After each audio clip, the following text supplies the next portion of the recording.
गणपती उत्सव पुण्याचा हा आमचा एकदम जल्लोषात असतो।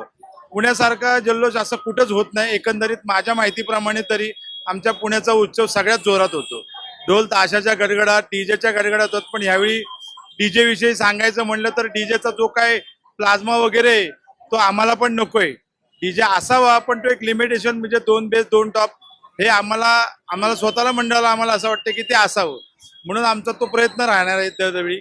आणि यावेळी आम्ही डीजे कमी आणि ढोल ताशाच आम्ही शक्यता वापरतो, कारण का जेणेकरून पब्लिकला त्रास नको येणाऱ्या जाणाऱ्यांच्या कोणाचं। कारण का ह्यावेळी डीजे साठी बऱ्याचशा लोकांच्या कंप्लेंट्स आल्यात की खूप कानाला त्रास होतो, त्याच्या आवाजाचा इफेक्ट होतो, बारक्या बारक्या मुलांना त्रास होतो। असे एकंदरीत त्या हिशोबाने आम्ही डीजे ह्या पद्धतीने लावायचा विचार आमचा तर नाहीये, पण इतर मंडळांना आमचं सांगणं आहे की तुम्ही डीजेचा आवाज जो काही करणार आहात तो एक लिमिटेशन मध्ये लावला, किंवा जे आपल्याला गव्हर्नमेंटनी किंवा प्रशासनाने जे सांगितले की जो डेसिबल ज्या पद्धतीचा हवाय त्या पद्धतीत जर का केला तर इतरांना पण त्रास होणार नाही आणि आपला सण पण जोरात साजरा होईल। एकंदरीत आपला पुण्याचा उत्सव हा आमचा एकदम सरळ साधा आणि एकदम उत्कृष्ट असा आहे की जेणेकरून आजपर्यंत त्या पुण्याच्या उत्सवाला जेवढी पण लोक आलीत त्या सगळ्यांनी लोकांनी वाहवाच केलेली।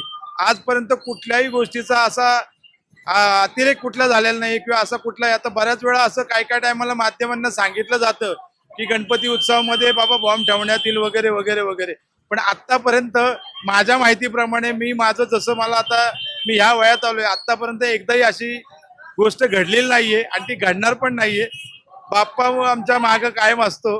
आज त्याच्या कृपेने आज सगळं सुरळीत चाललेलं आहे। एकंदरीत गणेश उत्सव आमचा पुण्याचा सगळ्यात भारी म्हणलं तरी चालेल आणि अख्ख्या राज्यामध्ये आमच्या गणपती उत्सवाचा 1 नंबर लागेल असं मला वाटतं, एक गणपतीचा कार्यकर्ता म्हणून। आणि दुसरं सांगायचं म्हणजे तर माझं लोकांना पण आव्हान आहे की आपण पुण्याचा गणपती आवर्जून बघायला यावं, कारण का पुण्यासारखे सेट, पुण्यासारखं डेकोरेशन आणि पुण्यासारखी संस्कृती कुठं बघायला मिळणार नाही। या 6 सप्टेंबरला जय महाराष्ट्र न्यूज घेऊन येत आहे पुण्याच्या भव्य गणेश विसर्जनाचं थेट प्रक्षेपण।